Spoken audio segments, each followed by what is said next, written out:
Hey, have you heard any good books lately? This is Talking Audiobooks, your weekly podcast for all news, discussion, and opinion surrounding the wonderful world of audiobooks. Good morning, good afternoon, good evening, and good night, wherever you are, whenever you may be listening.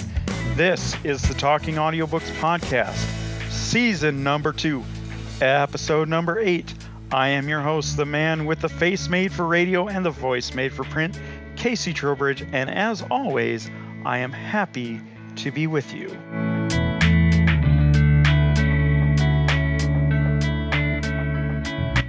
This is a very special and very exciting episode of Talking Audiobooks. Now I know what you're thinking. Casey, come on now. They're all special and exciting to you. You get to be the host, and you've got to prop up your own work the best that you can. So you think they're all special and exciting.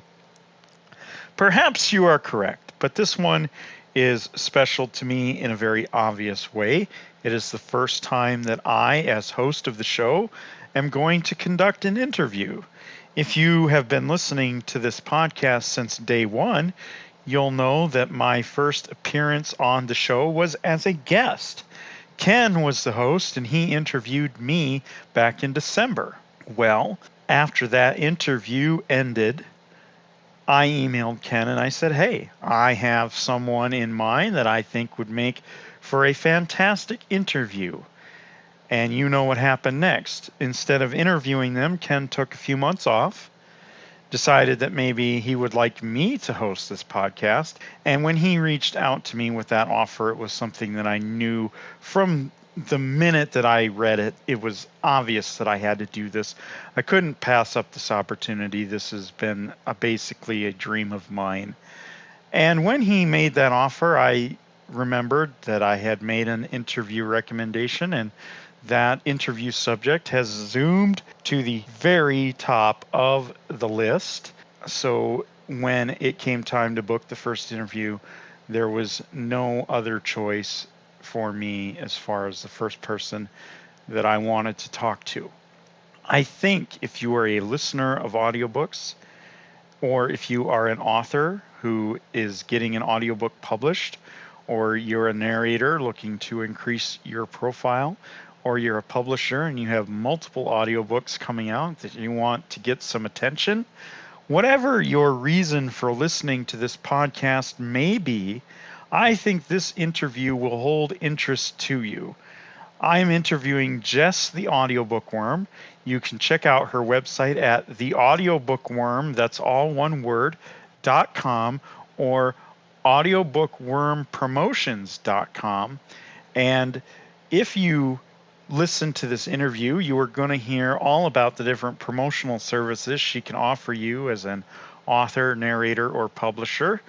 And as a listener, you can find out how to get some free audiobooks and be included on a blog tour, maybe, if that's your thing. Or if you don't have a blog, you can still get some free audiobooks if you are willing to write honest reviews on websites like audible.com. And Jess is going to tell you all about that. So there's something in this interview for everyone, I believe. And the interview portion of the podcast is going to be our main focus for this week. No fan feedback question. We're just going to do the interview, and then we'll come back with some extra stuff in the podcast to fill it out for the week. But mainly the interview is the thing. It's the main event of the show, and I was so happy to sit down with Jess and to conduct this interview. I had a lot of fun. I think she's a great guest. I think that you are going to see her love for audiobooks in her work on her website, but you're going to hear it in her voice in the interview as well. She has a passion for the books themselves, and she also has a passion for seeing that your audiobooks get promoted and get the attention that you want them to have. And she's going to tell you all about that in this interview. I want to make mention of a couple things before we throw to the interview with Jess. The first thing is that the podcast is now on TuneIn, Stitcher, and Google Play Music. So if you are interested in subscribing in any one of those apps, you can absolutely do so. You can enter the Talking Audiobooks RSS feed into apps that allow you to do that manually. That is http://talkingaudiobooks.podbean.com/feed, FEED, feed. And if you enter that manually into your podcast catcher of choice, you can subscribe to it in any platform that will allow you to manually enter those feeds. And we're always interested in being added into more directories. So if you have a recommendation, if you're like, hey, why aren't you here? Or why aren't you easy to find here? Just let us know. We want to make this experience as user-friendly for everyone as we can. The other thing I want to remind you of is to like our Facebook page. That's facebook.com/talkingaudiobooks. If you have already liked that page, then you are entered into the July giveaway. And our July giveaway, as mentioned, is 4 promo codes from audible.com. You can use them to get any audiobook of your choice. Absolutely any of them. 4, that's a good number. That's July 4th is a big deal this month in the United States. That's how we picked the number 4 to give away. That's a good start to a series. It's a trilogy plus 1, if you will. Whatever your frame of reference may be, you can apply it to this and you can get 4 audiobooks. And all you have to do is like our Facebook page between now and the end of the month, July 31st. On July 31st at 11:59 p.m. Pacific time, we're going to freeze it out for this month. We're going to put all the people that have liked the page up to this point in a hat. Maybe it's a digital hat, but we're going to do it. We're going to put all the names into a randomizer, and we're going to pop one out, and whoever pops out of that randomizer is going to earn 4 promo codes from audible.com. Now, this is something that you got to use the Audible US version of the website to receive, and if you have won a contest from us in the past 90 days, you're not going to be included in this one. So that would exclude our June contest winner. But everyone else, it's open to. And who knows, the next big winner of the Talking Audiobooks podcast Audible credit giveaway could be you. And all you have to do is head over to facebook.com/talkingaudiobooks and like that page. And if you have done it already, like I said, you're already entered. You're golden. And if you haven't done it already, you have until July 31st. All right, with that bit of repetitive speak and saying the same thing over and over again, which is repetitive speak, out of the way, we're going to go to the interview that I recorded with Jess the Audiobookworm. But before we do that, Ken is going to tell you how to get a free trial of audible.com exclusively for listeners of the Talking Audiobook podcast. And once Ken has done that, I will be back and I will be joined by Jess the Audiobookworm for an absolutely wonderful conversation. So here now is Ken, and we'll be back with that interview right after this. For you, the listeners of the Talking Audiobooks podcast, Audible is offering a free audiobook download with a free 30-day trial to give you the opportunity to check out their service. To download your free audiobook today, go to audibletrial.com/talkingaudiobooks. Again, that's audibletrial.com/talkingaudiobooks for your free audiobook. And now, back to your host, Casey Trowbridge. And we are back, and this interview has been one that I've been looking forward to for quite a while. As I mentioned in the intro, this is someone who, after I was a guest on the podcast, I emailed Ken and said, you should really have this person on, and Ken instead decided to take 5 months off before leaving me to host the show, But we're happy to have Jess the Audiobookworm here with us today. Jess, how are you doing this afternoon? Hey, I'm great, Casey. Thank you so much for having me on. This is so exciting.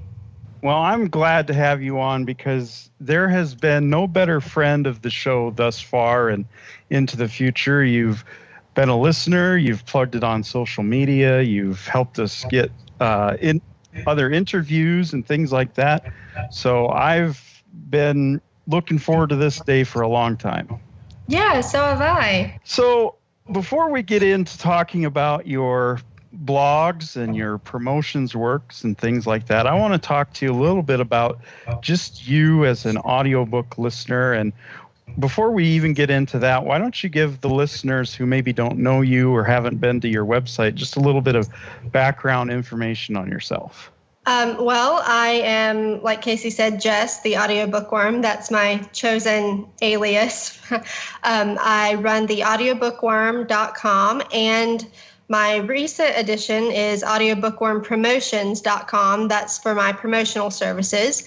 I started out just as a regular audiobook listener in 2014, which was only 3 years ago, so it doesn't sound like I had a lot of experience, but I have definitely made up for that by listening to, probably 8 or more audiobooks a month ever since I just kind of stumbled upon an audiobook one day way back in 2014. And, so can we talk about that for just a minute?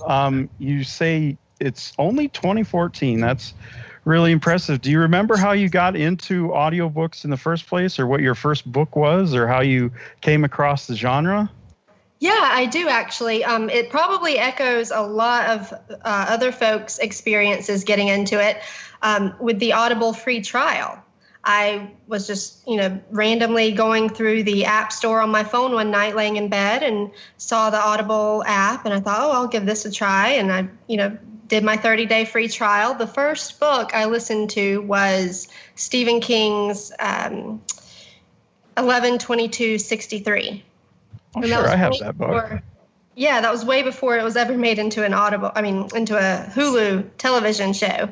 But yeah, that was my first audiobook, and to this day, it remains my favorite. I don't know if it's because it was my first or just because I had the good luck of having such an amazing book be my first audiobook. Well, you certainly did pick a good one, and as you mentioned, that one has gotten some notoriety from being a TV series after that. But you always remember your first, I think. So you started out in 2014, and you were listening to 11/22/63, and you just kind of dove in right after that. Would that be fair to say? Yes. Oh my gosh, yes. It was. I was hooked after that. And after listening to 11/22/63, I tried some others. I don't remember what they were now, but I know that they were sort of disappointing in comparison. But I was still so taken just with the act of audiobook listening that I trudged on, and then I found another gem, and found something else I liked, and one thing led to another, and here I am. It all just sort of snowballed. Were you much of a reader before that? I was. I've always been a regular, bookworm growing up as a kid, and I would say probably through middle school, maybe into 9th grade, and then as I became a teenager and then a young adult, life just got in the way. I mean, again, I'm sure that so many people out there can relate to this, but you get older, you get busy, if it's with a job or college or family, kids and things, and you don't have time for things that kind of seem extraneous at the time, like reading. To me, it seems like a luxury that I just didn't have time for anymore. I couldn't fit it into my schedule. And audiobooks, I've said this before in blog posts, audiobooks opened a door that I thought had previously been shut for me. I thought that, reading was just something adults with busy lives just had to give up. And audiobooks showed me differently. Well, it's interesting. I've told this story before myself, which is that I listened to audiobooks on and off for years. Of course, my situation is a little bit different. They've always been a part of my life because I'm visually impaired. But when I really became an avid listener was in 2013. I was working at the public library here in town. I was doing digital conversions for them, and I had to wear a headset because when I was working on these conversions, I was using a screen reader, and the screen reader would tell me what the scanner was doing and whether or not I was having any issues, but it was sort of a distraction to everyone who was also working in the back area. I wasn't out near the patrons or anything, but it was distracting to the people working in the back with me. So the librarian asked me, or forced me, depending upon your point of view, to wear headphones while I did it. And at first I didn't want to, because wearing headphones isolates you from conversations that are going on, and you don't necessarily feel like you kind of feel like you're set aside. But then I saw the blessing of it because I could start listening to podcasts or audiobooks as I worked. And it was probably February 2013 when I really got into Audible hardcore and was listening to them at work. So I get the whole multitasking thing.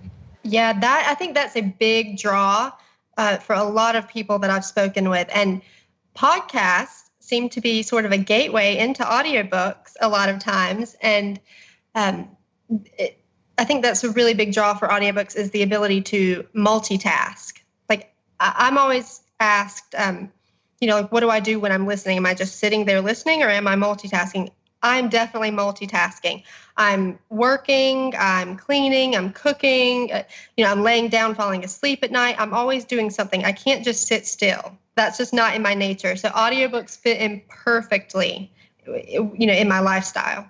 Yeah, and you brought up a good point, and it's something we've discussed before on the show about podcasts being connected, and publishers are starting to see that, and some of them are releasing audiobooks first as a podcast, and then they're going to compile it into a book. And there's been several like that, and it's just really interesting. And it hasn't really been a big surprise to me, because I figure if you can listen to, say, a 2-hour podcast, you are a prime candidate for a book, I would think.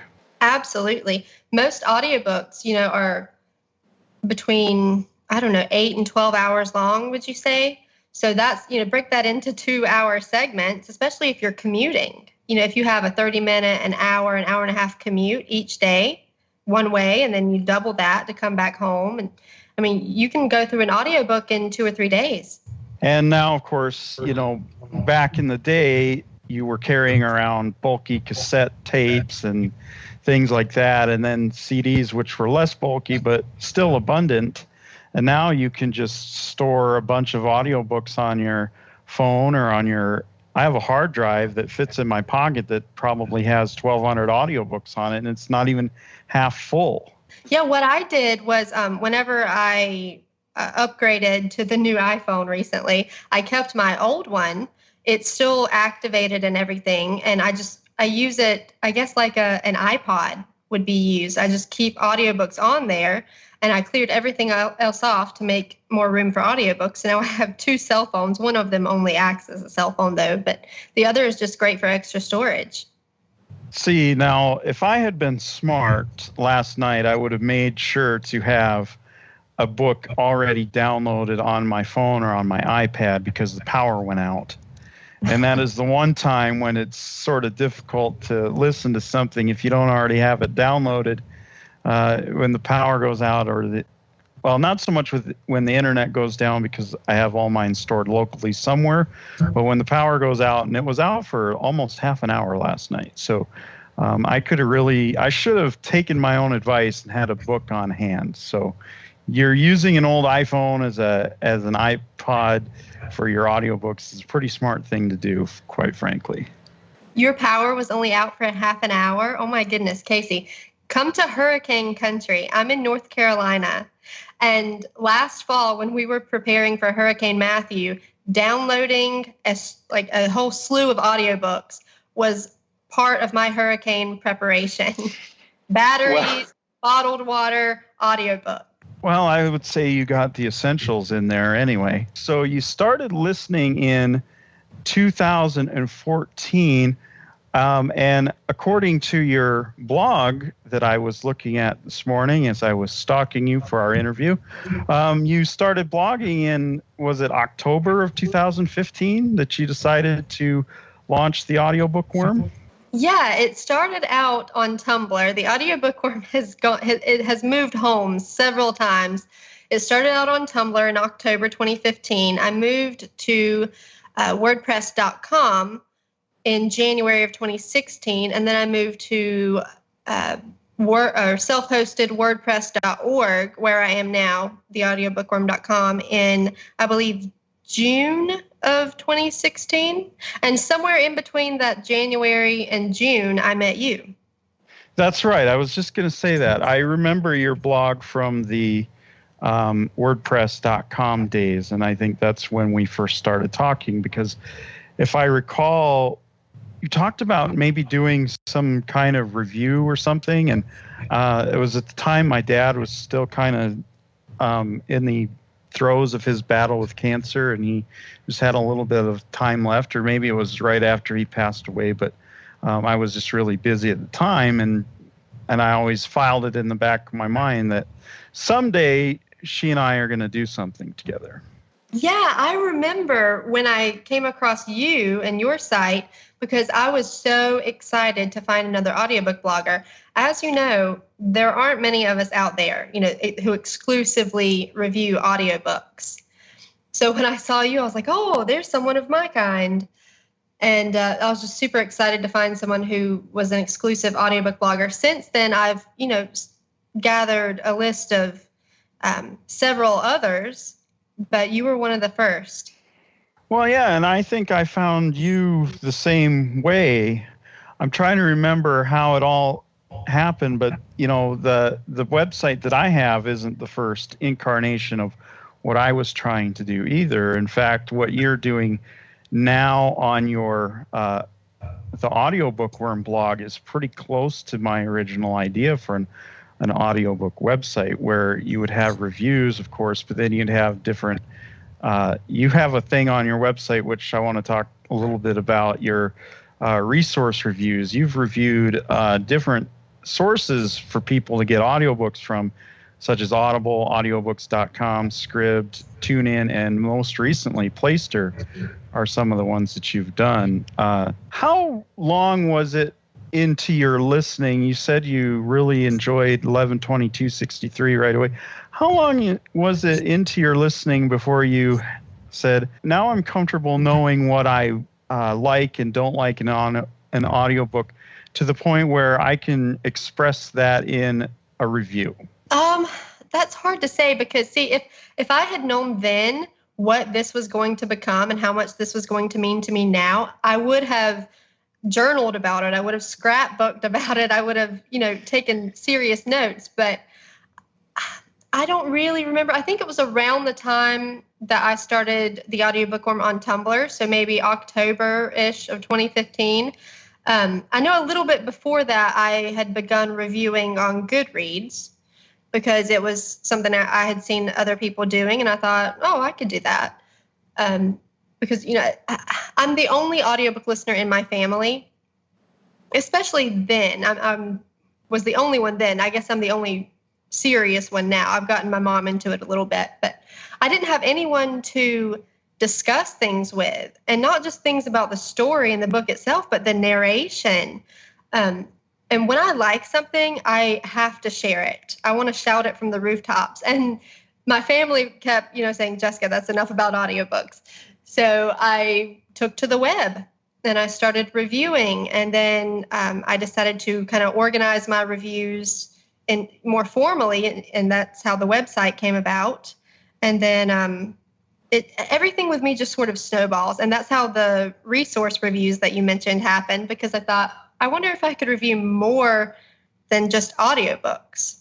And what I like about your reviews is you actually have not only a scale, but you actually outline what it means to get, say, a 4.5 star review as compared to a 4-star or a 5-star review. Yeah. Even for me, I find that a little difficult. Talk about that a little bit if you have anything to say about how that sort of developed in your head. And I even do quarter stars now. I had to get even more specific. I think everyone has their own rating system, and what it means in their head. What 3 stars means to them might not mean the same thing to someone else. You know what I mean? So I just sort of defined my rating system, and I really wanted to define it in a tangible way. Like if I say something is 4.5 stars, then I say this is a book that I'm going to recommend to most people. If I say it's 5 stars, this is a book I'm going to recommend to everyone. If I say it's 3.5 stars, it's a book that I might recommend to certain people if I know that they're interested in the certain or in that particular genre.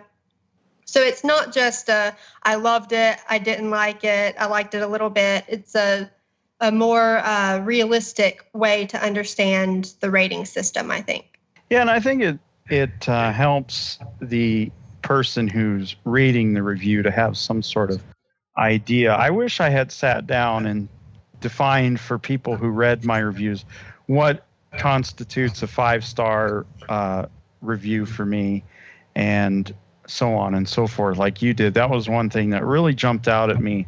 The first time I read a review of yours, I think it was in the sidebar, you had your whole rating system from 5 all the way down. And I thought that was really a handy thing for someone who was reading your reviews for the first time to sort of know where you were coming from. Yeah, you know what? I'm glad you mentioned that. I need to move that back to the sidebar. I really liked having it there too. But then when I started with my promotional services, that got bumped in favor of things related to my services. But now that I've migrated those over to a separate website, I have some room in my sidebar again. So I need to do that. What's the longest audiobook you've listened to? Oh, gosh. 30, I don't know. How long is Outlander? 30 some hours, maybe 35 hours. Okay. I was just curious because, for me, for a while, like the longer the book, the more apt I was to listen to it, because I don't know what it was. There's just something about long books that I really sort of dug. And now I'm actually okay with ones that are much shorter. But for a while, long definitely had a great appeal to me. And you said you listened to, on average, 8 books a month, right? But those aren't super long ones. Those are, in the 8 to 12 hour range, sometimes 15. Well, that would be normal. Yeah, if it's a really long, like whenever I was listening to the Outlander series, I had to make sure, I'm big on preparation. So I had to make sure that I had room in my listening schedule for those. And probably during those months, I might have only listened to 5 or 6 total audiobooks that month. But that big audiobook counted for 2 or 3, Sure. Of course, we talked on the podcast a couple weeks ago about listening slumps and what happens if you finish something and you don't really know what to go to next, or you just, for whatever reason, don't feel in the mood. Do you have that kind of slump? And if you have gone through those, how have you helped, or how have you gotten out of them? Absolutely. I think everyone goes through those. And now I'm moving more towards preventative measures to make sure that it doesn't happen. I don't just listen to one audiobook at a time anymore because of that, because I would have the book hangover after finishing it, and I wouldn't want to start anything else and wouldn't know what to start. So now I've started listening to multiple audiobooks at a time. That way they're overlapping. And when I finish one, I'm already in the middle of another. So I just jump right to that one and then do the same thing over and over again. I always have overlapping books. But in the past, when I have been caught in the middle of a listening slump, That's normally a signal to me that I call it burnout. Sure. It's a signal to me that I need to take it a little more slowly. Usually I'll maybe take a couple of days off, watch some Netflix, get caught up on some shows. Recently, I've been listening to TED Talks or podcasts, something that, I'm still able to listen and multitask, but it's not an audiobook, just to kind of recharge myself before I dive back into audiobooks. And, talking about preventative measures is interesting because that's something that a normal listener might not have to deal with. But when you are working on a blog with specific types of content, or in my case, a podcast, like I can't really take too long of a break or else I'm not going to have anything to talk about on the show. That's right. It's the same thing. And that's why when you were talking about audiobook links, I was thinking of this because I have to plan out, I'm going to review this book on this day and this book on this day. I have my little calendar and everything. And with shorter audiobooks, you get a quicker turnaround. So I'm able to post 2 or 3 reviews a week easily.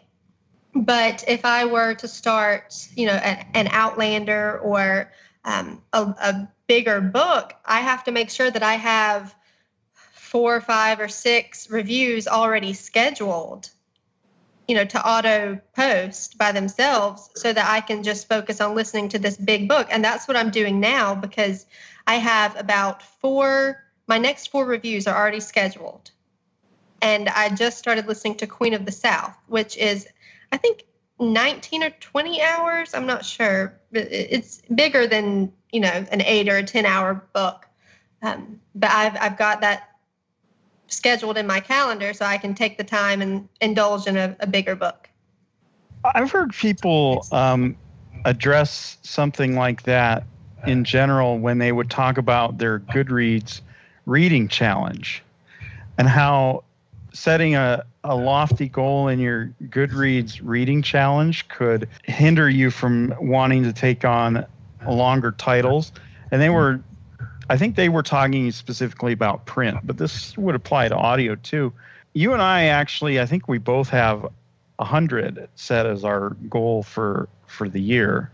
Mm-hmm. And I find myself, I'm doing very well this year. I'm way ahead on my goal. I'll easily get to 100 unless something bad happens, like a hurricane. That's interesting. You would bring it up like that about having to post other reviews to allow you time to get through those longer books, because that having a goal sometimes hinders a person's ability to take on those bigger titles. And I have some titles in my library that are pretty 50 hours or so, that I need to just sit down and do something like that with myself. Yeah, definitely. I mean, I've got, let's see. Yeah, I think I've got the next 6 reviews, 4 to 6 reviews already scheduled. So I'm listening to Queen of the South now. And I mean, I like being able to indulge in a really big book as much as the next person, because you don't have to worry about book hangover for quite a while after that. But I have to make sure that my blog is on auto schedule. You don't necessarily have to name anything in particular, but you've talked, and we audiobook bloggers and podcasters and even authors and narrators know that the narrator can make or break an audiobook, sometimes even more than the writing. If a performance seems phoned in or passionless, then it can really hurt a story. What are the types of things you look for when it comes to narration specifically? What for you makes a good narration? Characterization is the most, and you're going to get a different answer from everyone probably based on what they prize most in narration. But for me, it's characterization, the ability to provide good character distinction, meaning does the character do voices? I mean, does the narrator do voices? Are you able to tell one character from the next? Do they do accents? Do they, change their tone or their pacing whenever a certain character is talking? Are you able to know who's talking, without a name being mentioned? That's the most important to me. I would agree with that as well, because sometimes as I listen to a book, my mind does wander a little bit. When it comes back, if I can identify the character that is speaking based on the voice that has come from the narrator, then that helps me get back in focus a lot easier. And I don't feel like I've missed as much when my mind was off in outer space.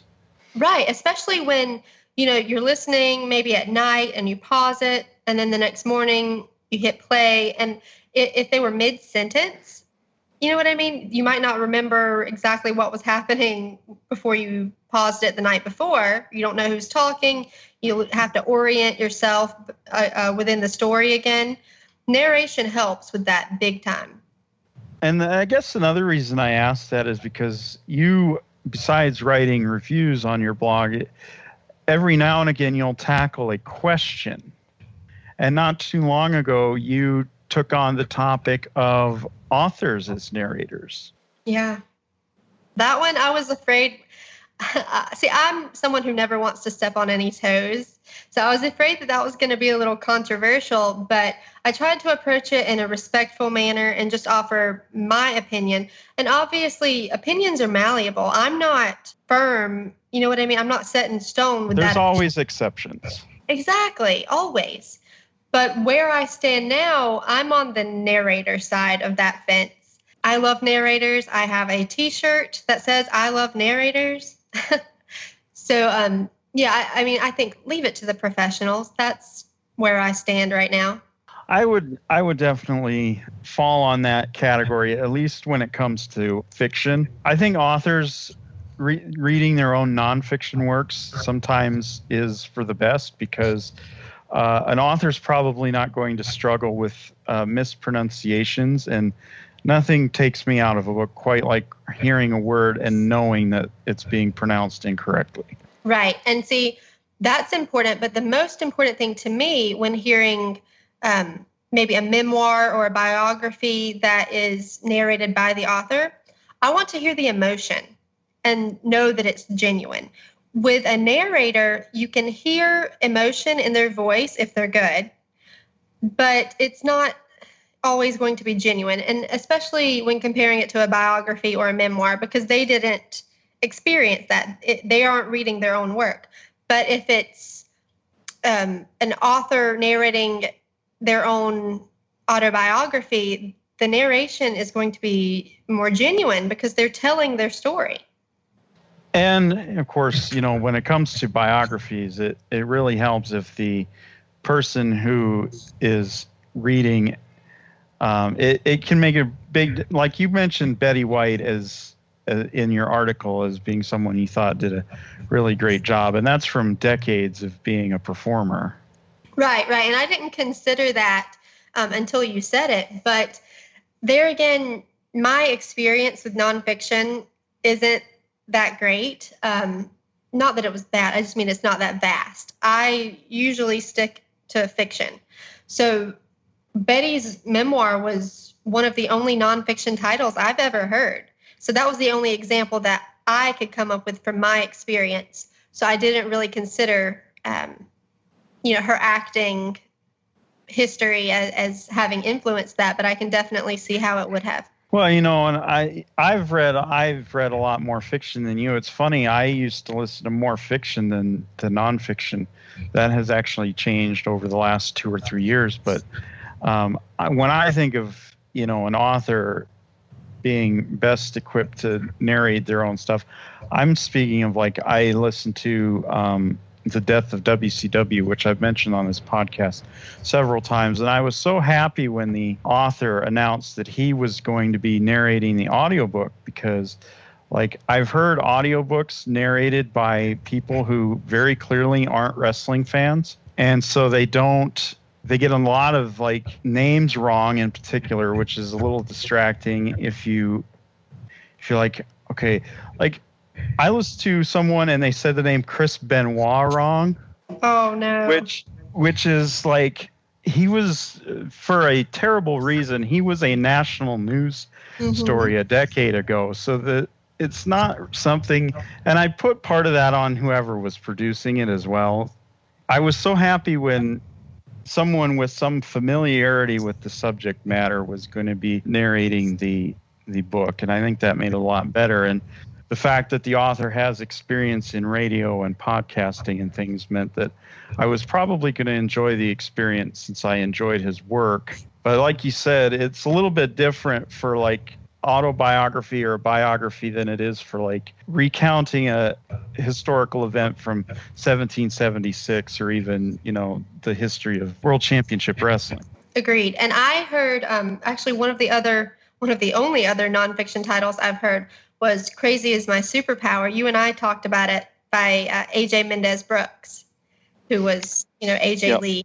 And I thought she did an absolutely phenomenal job narrating her own book. I mean, she would do a phenomenal job narrating any book, honestly. I think she could put a lot of professional narrators out of business. And that is definitely an exception to the rule, though. If the listeners here are a little baffled by this direction that the conversation has gone in, it's probably something that I should disclose that both Jess and I are pro wrestling fans. Yes, it's my guilty pleasure. So I want to talk to you next about a couple of the different things. These are all folded into Audiobookworm promotions now, but when I first encountered you, or when we first started talking about maybe doing something together, you hadn't actually done that yet, and these were just kind of things on your site. How did you get the idea for Adopt an Audiobook, and how did you get that off the ground? It just, like a lot of things, it just sort of came to me. All of my ideas start out as crazy ideas that I immediately reject, and then they just kind of stay around in the back of my mind, and I'm like, well, maybe I could do that, but how? And then I have to work through the how, and then I try it out, which is how Audiobookworm Promotions started. I just kind of put it out there to see how it would take, and then it sort of took off. So it finally got big enough that I had to move it out of Mama's house, and it had to get a place of its own when it got its own domain and its own website. And the adoption program is a big part of that. I wanted to create sort of a central hub where there would be like a little go-between between authors and narrators and publishers who are looking for reviewers, and reviewers who are looking for free books or great books to review. It's a publicity service. I guess it's a kind of like a concierge service too, because I take over everything. All an author or publisher or narrator has to do is send me the information for their title and their promo codes that they usually get through ACX, and I will give that audiobook its own little place on my adoption page. And a reader or reviewer comes along and scans the page. If they see something they like, they fill out the little contact form at the bottom saying, I want to adopt this. And then I send it to them. They review it. They send me a link to their review. Voila. That's it. I mean, it's very straightforward. It's been very effective thus far. And I'm really looking forward to, expanding it with more titles. I should note for the listener's sake that I actually have done one of these for you. Mm-hmm. And it was a couple months ago. You actually had suggested it a while ago, and life was getting in the way. But then a few months ago, you came to me and you said, I have this book, and I think it would be right up your alley. And you sort of described it, and you let me check it out. And I said, sure, I'll do that. It had been a while since I had written a review of any kind. I thought, well, a friend of mine who usually edits my reviews is always pestering me to write more, so she has something to edit, something to work on.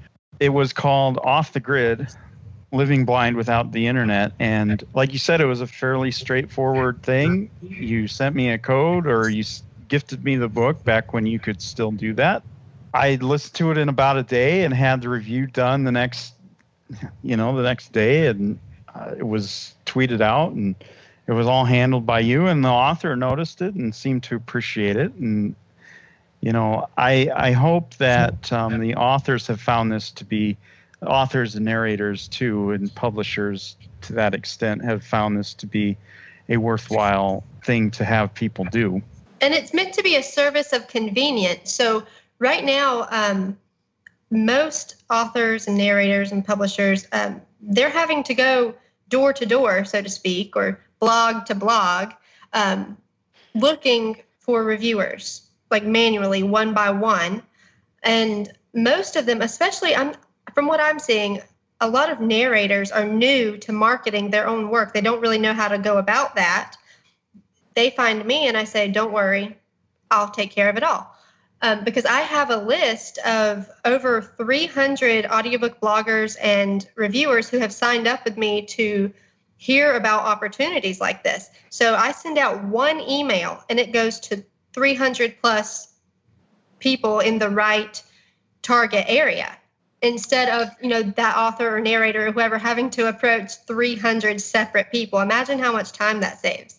Oh, definitely. And, I've just recently joined a few audio group books on Facebook, and I see that a lot, where they will say, I'm looking for reviewers for romance of this type and things like that, when it would just be very easy to let you handle it and organize. You put your great organizational skills to use, because like you said, you have the knowledge that maybe they don't have and might not ever have any cause to acquire. You know what I mean? Like, they might not have a reason to learn this stuff, but you already know it. And that's why going through you will be a real benefit to anybody looking to get their work out there, as far as I'm concerned.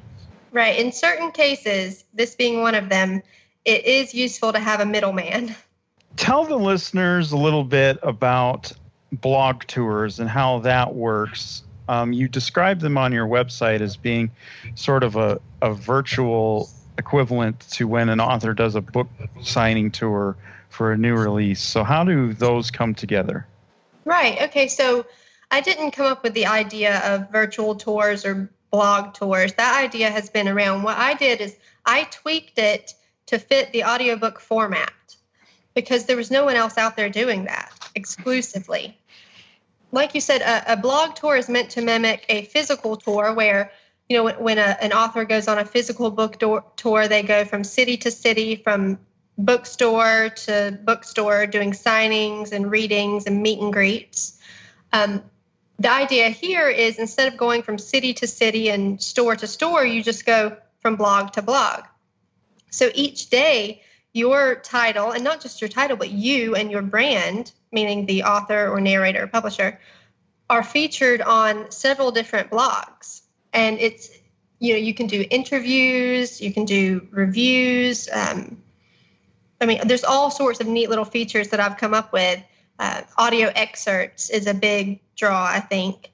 And it's about getting exposure and quality reviews in a timely manner. I like the feature that you have where you can get interviews with characters. Mm-hmm. Yeah, I think that's fun. Yeah, that is. That and character profiles. And it's really fun, too, whenever I've seen an author have one character interview another. Oh, that does sound like a lot of fun. I see that you have gotten a lot of wonderful testimonials for some of your work. And I know that you probably have good things to say about a lot of these, but do any of the blog tours that you have done really stand out to you? Well, the first one, for the same reasons that my first audiobook stands out to me. My first blog tour that I ever coordinated was for Omari and the People by Stephen Whitfield, and it was narrated by Kurt Simmons. And I'm actually organizing another tour right now for something else Kurt Simmons has done, a book he has coming out called Vacation. But it all happened in a very kismet sort of way. This was last summer, I approached a couple of the traditional book tour companies, some of the bigger ones, saying, hey, I want to host for you. Do you ever have any opportunities, for audiobook listeners, or are all the tours you do just for regular books? And they were very polite about it, but each of them emailed me back saying, no, we don't really ever have that many audiobook opportunities. We just aren't asked to do audiobook tours. And that kind of confused me, because each day I was waking up and having, a couple of review requests from narrators and authors, like seriously every day. And I was like, okay, well, if they are out there looking for reviewers, why aren't they using tours? And the only thing that I could figure was that it was because there wasn't any type of book tour service that was geared specifically for audiobooks. It seemed kind of like a disconnect between the audiobook community and the book community as far as marketing goes. And I thought, well, why can't audiobooks be marketed basically the same way books are? I mean, it would only take a little creativity, and that's sort of how my services came about. And I like to say I had a customer before I ever had a product, because Stephen Whitfield approached me about doing a blog tour for him. And I said, oh, that's not really something I've ever done. I'm not really offering that. I wouldn't even know how. I kind of politely turned him down. And then the next morning I got to thinking, well, why couldn't I do that? And I put together a plan of action. I got back to him and I was like, yeah, you know what? I think I could. Let's see how it goes. And I approached some people, some bloggers, and they were all for it. And everything just clicked. It just fell right into place. And so I did it again and again and again. And about 50 plus times later, here we are. 50 blog tours. That's really impressive. And that you keep all that straight. And like you said on your website, the book community and the audiobook community have some similarities, but they also have a few differences. And those differences are why doing a blog tour specific to an audiobook release, I think, fills a niche that obviously, as your experience bears out, wasn't being filled before. Right. So, I mean, I just kind of saw it as stepping up to the plate, not in a hero complex sort of way, but in a, well, somebody's got to do it and nobody else seems to be. So, I'll step up. Of course, you don't just offer adopt an audiobook tours and blog tours. You also have other things that a author, narrator, or publisher could utilize, other services. Yeah, I really, really love doing design services. I offer so many different design services, and it's sort of my creative outlet. I've gone basically my entire life thinking that I wasn't artistically inclined and that, I didn't get an ounce of creativity. My mother is a really talented artist, as far as drawing and painting and that sort of thing. And I've never been great at that stuff. But this opportunity for web design and graphic design has shown me that I do have a little bit of artistic talent, and it's just expressed in a different way. And I design websites. I can design logos, website headers, business cards. I mean, you name it, I've done it. And I have examples all on my website. I try to be a one-stop shop for any of my clients. If they come to me for one thing, and I'll say, okay, well, do you need anything else while we're already having this conversation? A lot of narrators I don't think that they realize all of the opportunities, all of the marketing opportunities that are open to them. A lot of narrators, they'll have a website, but they won't have a newsletter. Or they don't have maybe a SoundCloud account or a Facebook page or, things like that. And I'm like, oh, you need this. You really need this. You have no idea how much you could do and how much easier you could market your services with these things. It's really cool, all of the different things that you provide for authors, narrators, and publishers. If you go to audiobookwormpromotions.com and you look at all the different services that Jess has available, it's all spelled out clearly. The rates are defined clearly, what you're getting. There's samples, there's testimonials, there's everything you could want if you're a publisher or a narrator, an author, especially if you're someone just starting out. If you're an author that, like, this is your first audiobook and it's self-published, or you're a narrator and you've got like 5 titles under your belt and they're looking for a little bit more exposure. This is Jess's website, and her Audiobookworm promotions are something that can really benefit you if you're fitting into that category and listening to this podcast. So as people are listening to this, this will be airing on the 14th of July. So do you have anything upcoming that you can plug? Yeah. Okay. So right now we have some tours that are open. Anne of Green Gables, a childhood classic that I read in, I think, elementary school. It's now on audiobook from Post Hypnotic Press. And we have a series tour coming up. It's the first 3 books of Anne of Green Gables. You can sign up to get free review copies of those. We have the title I mentioned earlier that was narrated by Kurt Simmons, who is definitely one of my favorite narrators, not just because he's a phenomenal guy, but he's a phenomenal narrator. He is narrating Vacation, and I just reviewed that a couple of days ago. I got an early copy of it. See, Casey, you probably know advanced copies in the audiobook world are almost unheard of. It's not like ARCs, with regular books. But Kurt was able to get me an early copy of that, and I reviewed it. And now we're doing a audiobook blog tour for it. So we've got that going on. I'm going to be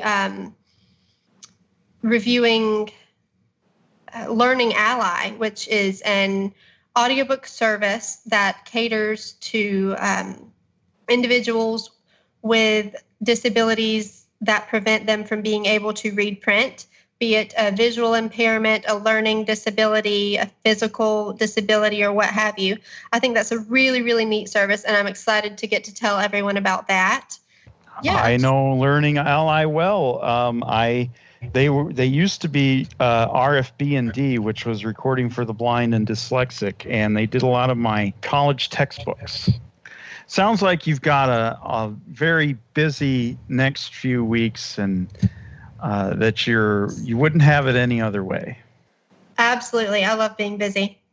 You've just been such a good friend of this podcast, promoting it, and you've been an absolute pleasure to have on, and we'll definitely have you on again in the future. Do you have anything that you would like to tell the listeners of the podcast before we head out for the remainder of the show? Sure. Well, first of all, thank you for listening.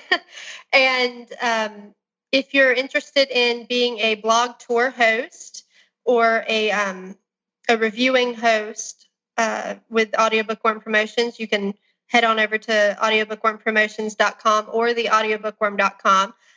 It's pretty easy to sign up. You just kind of pick what genres you're interested in and tell me where you would be posting reviews. And I can hook you up with some free audiobooks. See, and that's really, I'm really glad you made it a point to say it like that, because if you are not an author or narrator or publisher, you're just an audiobook listener, and you're listening to this podcast because you love audiobooks so much that you also want to listen to a podcast about them. A lot of people talk about audiobooks on a budget and things like that. But if you're willing to write reviews for Audible or on a blog or, wherever you may post them, you can And if you're willing to try some new authors or new narrators or people who are self-published by choice, you can really accumulate a lot of books without spending any money. Oh, little teaser. A couple months ago, we did an audiobook blog tour for Timekeeper by Tara Sam. That was a big deal. It was very, very popular. And I mean, gosh, it had, I don't even remember how many tour hosts, but I ran out of review copies because it was such a hyped book. And I was so excited to be able to work with the publisher to put an audiobook blog tour together for that title. So that's just a little sneak peek of the type of audiobooks that are available to you. And you can also check out the current list of Adopt an Audiobooks that are on the Audiobook Promotions website and see if there's something you'd be interested in checking out. And if so, get in contact with Jess and she'll hook you up. Absolutely. Well, Jess, thanks again for doing the show. We really appreciate it. We'll have to have you on in the future, definitely, to talk about more blog tours and just more of what you're listening to. This show is as much about that as it is about anything else. Thanks again, Jess. We'll be back with more of the Talking Audiobooks podcast right after this. For you, the listeners of the Talking Audiobooks podcast, Audible is offering a free audiobook download with a free 30-day trial to give you the opportunity to check out their service. To download your free audiobook today, go to audibletrial.com/talking audiobooks. Again, that's audibletrial.com/talking audiobooks for your free audiobook. And now back to your host, Casey Trowbridge. And that is going to about do it for this week's episode of Talking Audiobooks. I want to again plug Jess's website, theaudiobookworm.com. That's all one word, theaudiobookworm.com. And her other website is audiobookwormpromotions.com. And that's where you can find out all about her promotional services, what she has to offer. At the audiobookworm.com, you can read her book reviews, her resource reviews, things like Audible, audiobooks.com, Scribd, TuneIn, Playster, and anything else that she has to offer over there. If you're new to audiobooks, that's a good resource to look at so you can find the service that best meets your particular needs. She's very thorough in all of that at theaudiobookworm.com. You can follow her on Twitter at @AnAudiobookworm. That's AN Audiobookworm. And I'm sure she'd be more than happy to pick up an extra few followers and tell her that the Talking Audiobooks podcast sent you. Like I said, she's going to be helping us in the future with some different things. And there's going to be some interviews that we do in the future that are going to be because of her connections. And so she has been and will continue to be a great friend of the show, and I'm very happy with how that interview went. And like I said, her enthusiasm for audiobooks is infectious. With that, we are going to close the show for the week. We will be back next week. Maybe we'll have another interview for you then.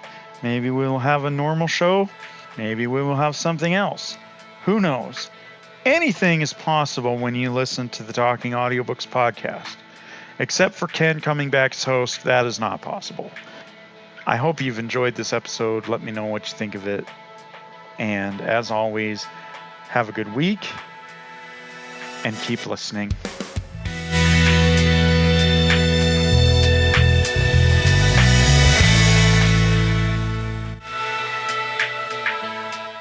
Talking Audiobooks is a trademark of Kenjoy Media, produced by Kenjoy Media, copyright 2017, all rights reserved. Your host has been Casey Trowbridge, produced by Kenjoy, theme music composed by Christian Anderson, licensed through epidemicmusic.com. Visit our website at talkingaudiobooks.com, follow us on Twitter at TalkingAudio, follow us on Facebook at Talking Audiobooks, and subscribe to the Talking Audiobooks YouTube channel. Here's a disclaimer. Various sponsors like Audible.com help make this podcast possible. However, they are not responsible for its content. They don't dictate what we talk about or what books we share with you, and therefore the opinions that you hear on here are unfortunately those of the host and our guests. We'd love to hear from you, so email us at feedback@talkingaudiobooks.com. Tell us what audiobooks you're listening to, what you've liked in the past, narrators that you like. Ask us questions, anything. It's for your feedback. Feedback@talkingaudiobooks.com. That's it. See you next time on Talking Audiobooks.